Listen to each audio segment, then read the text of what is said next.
Voy a empezar por confesarte algo que todavía me duele admitir. La noche en que me negué a pagar el coche nuevo de mi hermana fue la misma noche en la que escuché a mi padre llamarme egoísta a gritos.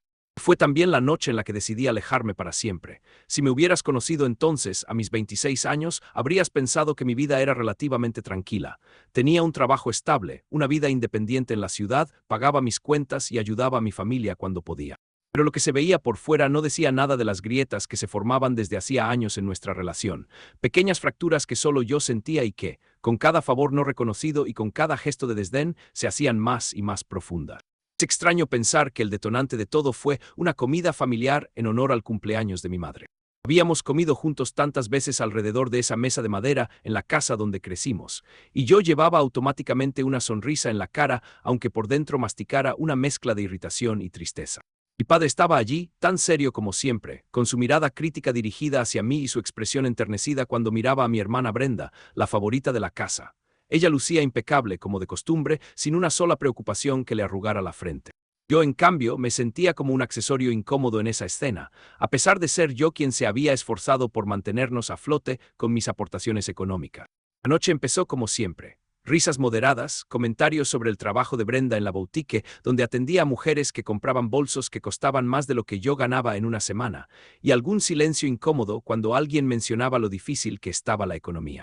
Yo sonreía y bebía vino, tratando de calmar la tensión que solo yo parecía sentir. Mi madre se levantó varias veces a traer platos, dejando escapar suspiros de cansancio que nadie comentaba. Mi padre, en su papel de patriarca inflexible, se dedicaba a repartir órdenes disfrazadas de sugerencia. Brenda, con los ojos relucientes y las manos moviéndose con teatralidad, aprovechó un momento de calma para lanzar su bomba. Estoy pensando en comprarme un coche nuevo, algo cute, tal vez descapotable. Mi primera reacción fue morderme el labio para no soltar una risa sarcástica. Sabía lo que venía. No era la primera vez que Brenda pedía algo que no podía pagar, y tampoco sería la primera vez que yo terminara pagando la factura. Observé el rostro de mi padre iluminarse al escuchar a su princesa hablar de caprichos. «Te lo mereces, princesa», respondió él casi con ternura. Yo apreté la copa de vino y me la llevé a los labios, tragando más resentimiento que Cabernet. Quise ignorar la conversación, fingir que no me afectaba, pero la mirada de mi padre se posó en mí como un peso muerto. «¿Qué piensas, hijo? Podrías ayudar a tu hermana con esto, ¿verdad?», dijo, sin atisbo de duda en el tono. Mi mano se quedó suspendida en el aire. ¿Cómo tenía el descaro de pedir más? Con voz calmada, aunque sentía las manos sudar, respondí: «Ya pago la mitad de su renta». Creo que eso es suficiente. El ambiente se enfrió como si hubieran abierto una ventana en pleno invierno. Mi padre me miró con una expresión que yo conocía demasiado bien, esa que precedía a sus discursos más hirientes. «¿Qué se supone que significa eso?», preguntó, elevando la voz apenas lo suficiente para que fuera una advertencia. «Significa exactamente lo que dije. Ya la apoyo económicamente y no voy a comprarle un coche», respondí, tratando de no alterarme. Brenda frunció los labios y frunció las cejas en una mueca que a lo largo de los años le había servido para obtener lo que quería. «Pensé que te iba mejor en el trabajo», murmuró con tono inocente. «Es solo un poquito de ayuda», mi mandíbula se tensó. Esas palabras, «un poquito de ayuda», habían salido de su boca tantas veces que se habían convertido en una especie de mantra. «Estoy bien en el trabajo, pero eso no significa que tenga la obligación de comprarte un coche». Mi padre se oscureció. «Si tratas a tu hermana después de todo lo que hemos hecho por ti», lanzó golpeando la mesa con la palma abierta. Esa frase, «después de todo lo que hemos hecho por ti», era su arma favorita. Era su manera de recordarme que en su mente yo les debía algo, siempre, por el simple hecho de que ellos me habían dado la vida y un techo donde vivir. Era como si cada sacrificio real o imaginado fuera un pagaré que yo tenía que saldar eternamente. Y en esa cocina familiar algo se quebró en mí. «¿Qué han hecho exactamente por mí, papá? Dime». «Porque yo pagué mi universidad, compré mi propio coche. Soy independiente desde los 19», dije con voz temblorosa, mezcla de rabia y vulnerabilidad.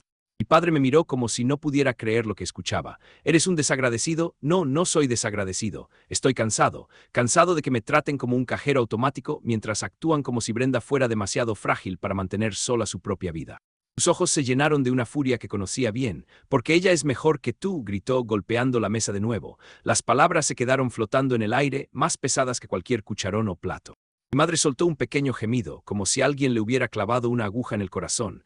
Brenda apartó la mirada, y yo sentí algo que no esperaba: alivio. Finalmente, había dicho en voz alta la verdad que habían insinuado durante toda mi vida. Me reí, un sonido que salió más como un suspiro. «Bueno, si es tan superior, supongo que no necesita mi ayuda. No le pagaré la renta el próximo mes ni nunca más», dije. Me levanté y el sonido de la silla rozando el piso fue como un cuchillo. Mi padre también se levantó apuntando hacia la puerta. «Lárgate de mi casa», ordenó. Con gusto respondí recogiendo mi chaqueta. Antes de cruzar la puerta, lancé una última bomba, algo que llevaba tiempo queriendo decir. «Por cierto, papá, antes de echar a tu banco personal, quizá deberías revisar quién ha estado pagando la renta de Brenda los últimos 2 años». Tu rostro se descompuso y noté el miedo en los ojos de mi hermana. «¿Qué se supone que significa eso?», preguntó ella. «Significa que yo he pagado la mitad de tu renta durante 2 años. Papá no ha puesto ni un centavo pese a lo que te dijo», respondí. Tu boca se abrió y se cerró como un pez fuera del agua. «Pero papá dijo», «papá mintió», dije sin más y cerré la puerta tras de mí. Fue un momento surrealista salir de la casa que había sido mi hogar y sentir que estaba cerrando una puerta que no volvería a abrir. Sentí el aire frío de la noche en mi rostro y no supe si reír o llorar.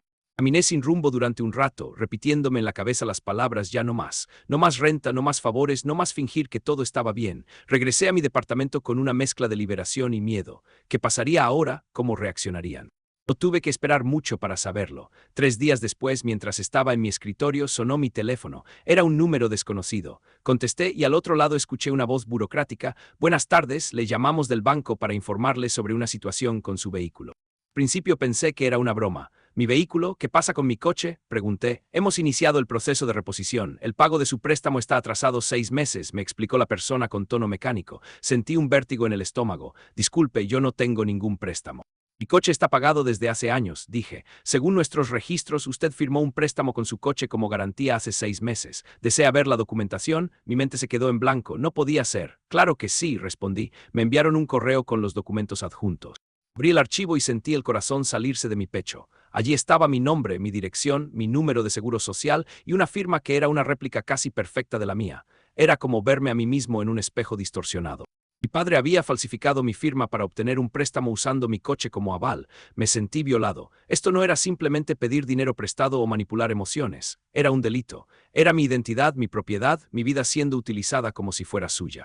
Durante 3 días anduve como en un sueño. Oscilé entre la ira y la incredulidad, entre las ganas de confrontarlo y la tentación de ignorar todo y empezar de cero, pero nada se queda ignorado para siempre. El banco fue claro: o pagaba el préstamo de $7,000 que alguien más había tomado con mi firma falsificada, o perdería mi coche. Pensé en denunciar a mi padre, en iniciar un proceso legal que quizá terminara por meterlo en la cárcel. La idea de ver a un hombre de su edad esposado en un juzgado me revolvía el estómago. ¿Sería capaz de ir tan lejos? ¿Era esto lo que quería? Al final, tomé una decisión que no encajaba en ninguna de las opciones que me habían dado. Vendí mi coche. Sí, vendí el coche que había comprado a los 19, el mismo coche que había pagado con noches de trabajo y fines de semana sin descanso. Lo vendí, pagué el préstamo fraudulento y con lo que me quedó compré un vehículo más barato. No fue fácil renunciar a algo que había simbolizado mi independencia, pero, de alguna manera, desprenderme de aquel coche fue como cortar la última cuerda que mi padre usaba para manipularme. Cuando él se enteró, llamó furioso. «¿Cómo se te ocurre vender ese coche? Sabes que necesitaba ese dinero. ¿No entiendes lo que esto hará con nuestra familia?», gritó por el teléfono. Yo escuché en silencio, con el aparato alejado de mi oreja. «No tengo nada que decirte», respondí al final. «Tus problemas ya no son míos». Colgó, pero sabía que esto no acabaría ahí. Apenas había procesado lo del coche cuando descubrí algo peor. Revisando nuestras cuentas familiares, esa cuenta que se suponía era para emergencias compartidas y que yo alimentaba desde que tenía 16 años, encontré movimientos extraños. Mi padre había estado sacando dinero a escondidas, no una vez, sino sistemáticamente. Tomaba préstamos, vaciaba fondos, usaba mi contribución para costear los caprichos de Brenda y sus propios negocios que siempre fracasaban. Me invadió una sensación de traición absoluta.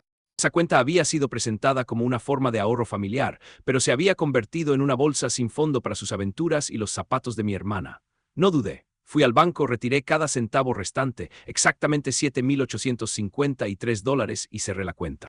Ese dinero quizá no era una fortuna, pero representaba años de sacrificio. Al salir del banco, mi teléfono vibró. Era mi padre de nuevo. «¿Qué demonios crees que haces?», necesitaba ese dinero. «Los cobradores vienen la semana que viene», bramó. Esta vez no titubeé. «Estoy tomando lo que es mío antes de que lo roben todo. Esa cuenta era tanto mía como tuya. Usaste mi dinero sin permiso y sin que yo supiera para pagar tus deudas y las compras de Brenda. Ya fue suficiente. No puedes hacernos esto. Somos familia», gritó. «La familia no se roba», le respondí. Colgué y esta vez bloqueé su número. Pensé que con eso habría cortado los lazos más obvios, pero subestimé hasta dónde era capaz de llegar. 2 días después llegué a mi departamento y la puerta estaba entreabierta. Se me heló la sangre. Entré con cuidado, pensando que podía haber un intruso todavía adentro, pero todo estaba en silencio. Lo primero que noté fue la falta de mi televisor. Luego busqué mi computadora portátil y vi que ya no estaba. Un reloj antiguo que mi abuelo me había dejado como herencia había desaparecido. Sentí un nudo en el estómago. No era posible. ¿Quién más podría haber sido? Pensé en la llave de repuesto que mi madre guardaba en un sobre en su cajón para emergencias. Mi padre la había encontrado. La escena era grotesca, mi propia familia robándome en mi espacio. Llamé a la policía, hice la denuncia. Los agentes me miraron con una mezcla de incredulidad y lástima cuando les dije que mi sospechoso era mi propio padre. Días después me llamaron. Habían encontrado mis pertenencias en una casa de empeño al otro lado de la ciudad. El dueño del lugar recordaba a un hombre mayor, nervioso, que había vendido las cosas a precio de risa. Había firmado con su nombre. Con esa evidencia y una grabación en la que él mismo, enfurecido por teléfono, admitía haber tomado mis cosas, tenía un caso sólido para denunciarlo formalmente. Me senté con un abogado y discutimos la posibilidad de demandarlo por robo e identidad falsa. Cada palabra que salía de mi boca me hacía sentir como si estuviera respirando aire envenenado. De verdad estaba a punto de llevar a mi propio padre ante la justicia. ¿Hasta dónde se puede llegar cuando la sangre traiciona de esta manera? No era un impulso. Había pasado noches enteras despierto, escribiendo pros y contras, tratando de convencerme de que alguna parte de mí estaba exagerando, que tal vez todo esto no era tan grave. Pero cada vez que recordaba la sensación de ver mi firma falsificada, cada llamada exigiendo dinero, cada mirada de desprecio cuando me negaba a sacrificar más, la balanza se inclinaba hacia la opción que me costaba admitir. Yo estaba siendo víctima de un crimen. El hecho de que el criminal compartiera mi ADN no lo hacía menos real. Al final, usé esa grabación para extorsionarlo de vuelta. Le dije que a menos que me devolviera cada centavo y cada objeto, comenzaría un proceso legal que lo pondría frente a un juez. El que siempre se había presentado como el hombre fuerte se acobardó al escucharlo. Me transfirió dinero, recuperé mis cosas y sin ceremonias corté toda comunicación. Cambié las cerraduras de mi departamento, borré números, bloqueé cuentas. Me senté en el piso de mi sala, rodeado de cajas, mirando la habitación casi vacía y me permití llorar. No por el dinero perdido ni por la frustración del trabajo duro que parecía no valer nada. Lloré por la familia que creí tener y que ya no existía. Esa no fue la última vez que pensé en ellos. Romper con tu familia no ocurre en un solo momento de rabia. Es un proceso que se cuela por los huecos de tu día a día, una llamada que no contestas, una fiesta de cumpleaños que no felicitas. Una receta que recuerdas con nostalgia y que no puedes compartir. Me dije a mí mismo que estaba haciendo lo correcto, que finalmente me estaba poniendo a mí primero. Pero las dudas llegaban por la noche, cuando el departamento se llenaba de un silencio pesado y yo me preguntaba si quizá había sido demasiado drástico. ¿Debería haber intentado una distancia moderada en lugar de cortar de raíz? ¿Era yo el egoísta que mi padre me acusaba de ser? Me repetía las escenas, la falsificación, el robo, las mentiras. Entonces la rabia se transformaba en claridad, pasaron los meses. En medio de todo la vida avanzaba. Conseguí una promoción en el trabajo, empecé a ahorrar para viajes que siempre había pospuesto.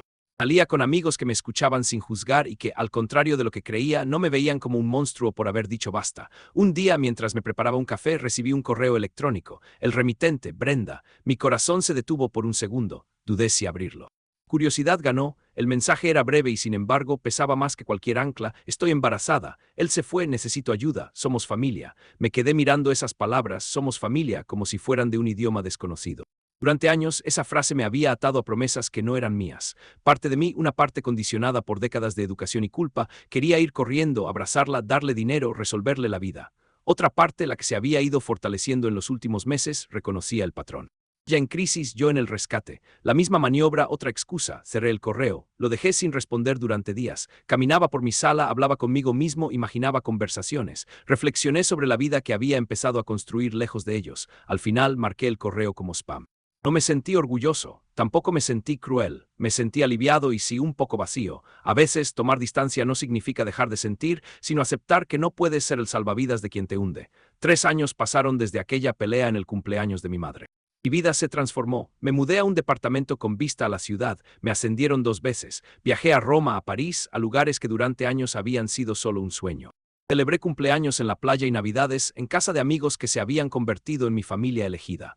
Nadie me llamaba para recordarme préstamos pendientes ni para restregarme mi supuesta inferioridad. Sentí, por primera vez, lo que era vivir sin miedo a abrir el correo o contestar el teléfono. Veces, sin embargo, los ecos del pasado regresaban. Un aroma en el aire me recordaba el guiso de mi madre, un atardecer me llevaba a las tardes en el patio trasero donde jugaba con Brenda de niños. Había un duelo silente por la familia que nunca tuve. No por la gente en sí, sino por la idea de familia que me habían vendido. Me di cuenta de que también tenía que desprogramarme, dejar de creer que decir no era egoísta, que poner límites era cruel. Esa fue la parte más difícil. Hace poco tuve un encuentro inesperado. Caminaba por el supermercado revisando manzanas en la sección de frutas, cuando vi a mi madre al otro lado del pasillo. Nos miramos. Por un momento el tiempo se detuvo. No supe si ella correría a abrazarme o si daría media vuelta. Se acercó lentamente, como quien teme asustar a un animal salvaje. «¿Te ves bien?», me dijo con los ojos humedecidos. Asentí. «Estoy bien», respondí. Ella jugaba con el asa de su bolso, nerviosa. «Tu padre tuvo un infarto el mes pasado», murmuró. El viejo condicionamiento se encendió. Debería preocuparme. ¿Debería correr a verlo? «¿Está bien?», pregunté. «Se recuperará, pero fue grave», respondió. Esperé la frase habitual, la que esperaba que saliera. Un pedido de ayuda, un recordatorio de que la familia se cuida pase lo que pase. No llegó. En cambio, dijo: «He estado pensando en todo. Debí intervenir, debí protegerte». Sentí un nudo en la garganta. Era lo último que esperaba escuchar. El supermercado, las luces brillantes, el murmullo de la gente a nuestro alrededor, todo se desvaneció por un instante. Ella continuó: «No espero que me perdones ni a él. Solo quería que supieras que entiendo por qué te fuiste». Cerré los ojos un segundo, respiré hondo. No sabía qué decir, asentí. «Sí, debiste hacerlo», respondí con una sinceridad que me sorprendió incluso a mí. Ella parpadeó para contener lágrimas. «Brenda llamó a su hijo como tú», añadió, como si eso arreglara algo. Sentí un pinchazo extraño, una mezcla de incredulidad y pena distante. «¿Todavía vive contigo?», pregunté. «Sí, está trabajando ahora. Estudia por las noches», contestó. «Qué bueno por ella», murmuré sin añadir más. Mi madre extendió la mano y dudó, como si temiera que me apartara. Me tocó ligeramente el brazo. «Estoy orgullosa de ti», susurró. «Debería habértelo dicho más». Las palabras flotaron como hojas secas en el aire entre nosotros. Tarde para reparar una estación, pero aún con peso propio. «Gracias», respondí y lo sentí. No intercambiamos números ni hicimos planes. Ella se fue por un pasillo, yo por otro. No había reconciliación grandiosa, no había lágrimas dramáticas. Lo que quedó fue una sensación de cierre parcial, no una vuelta atrás. De vez en cuando, alguien me pregunta cómo puedo vivir sin mi familia, cómo puedo dormir sabiendo que corté la comunicación con la gente que me crió. No hay una respuesta fácil. No hay un manual para situaciones donde la víctima y el victimario comparten apellidos y álbumes de fotos. Cada día es una decisión. Una vez estaba empacando cajas para mi mudanza a un nuevo departamento y encontré un viejo álbum familiar, fotos de cumpleaños, de viajes a la playa, de navidades con ropa ridícula. Algunas imágenes me hicieron sonreír. Otras, sobre todo las más recientes, se sintieron como fragmentos de propaganda de una mentira. Cerré el álbum y lo guardé en una caja que no he vuelto a abrir. Aprendí que sanar no siempre es borrar, a veces es aceptar y elegir no replicar lo mismo. Momentos en los que los sueños me traicionan. Sueño que las cosas son diferentes, que mi padre me abraza y me dice que está orgulloso de mí, que Brenda me llama solo para saber cómo estoy sin un pedido escondido. Que mi madre se interpone entre nosotros cuando algo no está bien. Luego despierto y siento un peso en el pecho, no porque lo sueño, sino porque sé que nunca fue así ni lo será. Pero también despierto con la certeza de que merezco y estoy construyendo una vida donde no tengo que esperar migajas de afecto detrás de una fachada de obligación. Antes pensaba que el amor familiar era una cadena que te sujetaba, fuerte aunque estuviera oxidada. Ahora lo veo más como una cuerda vieja. Puedes usarla para ascender si se mantiene firme o puede romperse mientras te aferra y te deja caer. Yo elegí soltarla y buscar mis propias cuerdas, y en esa búsqueda encontré gente que me trata con respeto sin esperar nada a cambio. Amigos que no miden su cariño por los favores que puedo hacerles, sino por la persona que soy. Jefes que valoran mi trabajo sin pedirme que sacrifique mi integridad. Una pareja que no me ve como una billetera ambulante, sino como un compañero de vida. Veces en reuniones nuevas, cuando alguien comenta con desdén sobre un hermano que no hace más que pedir dinero, o sobre un padre ausente, me encuentro mordiéndome la lengua. No quiero ser ese que suelta una historia de tragedia personal en mitad de una conversación casual. Pero en mi mente siempre resuena la misma pregunta: ¿cuánta basura debemos aguantar en nombre de la sangre? He aprendido que mi decisión no es un modelo universal. Cada familia es un mundo, con sus códigos y dolor. Algunos encuentran formas de sanar sin romper por completo. Otros, como yo, se ven obligados a hacer un corte radical para sobrevivir. Si hay algo que me he llevado de todo esto, además de cicatrices y lecciones, es la conciencia de que el amor no tiene que doler, que el respeto no es negociable y que a veces el mayor acto de cariño hacia los demás es alejarte para que tus heridas no se conviertan en veneno para ellos. Hay días en los que, a pesar de todo, me pregunto qué será de Brenda, de mi sobrino llamado como yo, de mi madre en su cocina vacía y mi padre en una sala de espera médica. Me gustaría decir que no siento nada, que la indiferencia es la última fase de superar algo, pero la verdad es que la indiferencia completa es un mito. Lo que tengo ahora es distancia y límites. Puedo pensar en ellos sin querer romper todo. Puedo reconocer lo que hicieron bien. Hubo momentos buenos, risas, abrazos sinceros cuando era niño, una que otra palabra de aliento cuando estaba estudiando, y aún así no justificar lo que me hicieron. La vida es suficientemente larga como para contener contradicciones. Esta historia no tiene un final cinematográfico.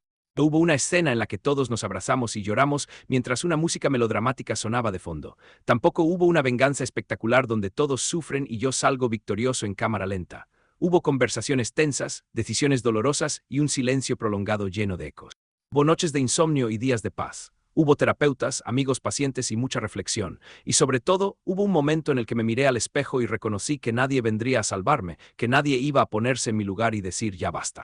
Tuve que hacerlo yo. Algunos días aún busco la aprobación de mi padre en otros hombres mayores con autoridad. Me descubro trabajando de más, como si necesitara demostrar constantemente que soy digno, que no soy un fracaso. En esos momentos me detengo y me pregunto, ¿estoy actuando desde la libertad o desde la herida? La respuesta me devuelve a la realidad. Todavía estoy sanando, todavía estoy reescribiendo la historia que me contaron sobre mi valor y mi rol en el mundo. Y está bien. Las heridas profundas no se cierran de un día para otro. Si estás leyendo esto esperando una moraleja, no la hay. No puedo decirte qué hacer con tu familia ni cuando es demasiado. Lo único que puedo compartir es mi experiencia, con todas sus contradicciones y su caos. Cuando me negué a pagar el coche de mi hermana, no sabía que ese sería el comienzo de un viaje de 3 años y contando hacia la reconstrucción de mi identidad. No sabía que tendría que vender mi coche, recuperar mis cosas en una casa de empeño, enfrentar a mi padre como si fuera un extraño. Solo sabía que algo dentro de mí gritaba basta. Ese grito me salvó y todavía lo escucho en mis días más oscuros. Hoy mientras escribo esto no siento furia ni rencor. Siento una calma triste. Siento gratitud por los amigos que se convirtieron en mi verdadera familia, por la terapia que me enseñó a poner límites, por mi trabajo que me dio independencia financiera. Siento tristeza por lo que pudo haber sido y no fue. Pero, sobre todo, siento algo que nunca pensé que podría sentir respecto a mi historia, aceptación. Lo que pasó, pasó, no puedo cambiarlo, solo puedo decidir qué hago con esa historia.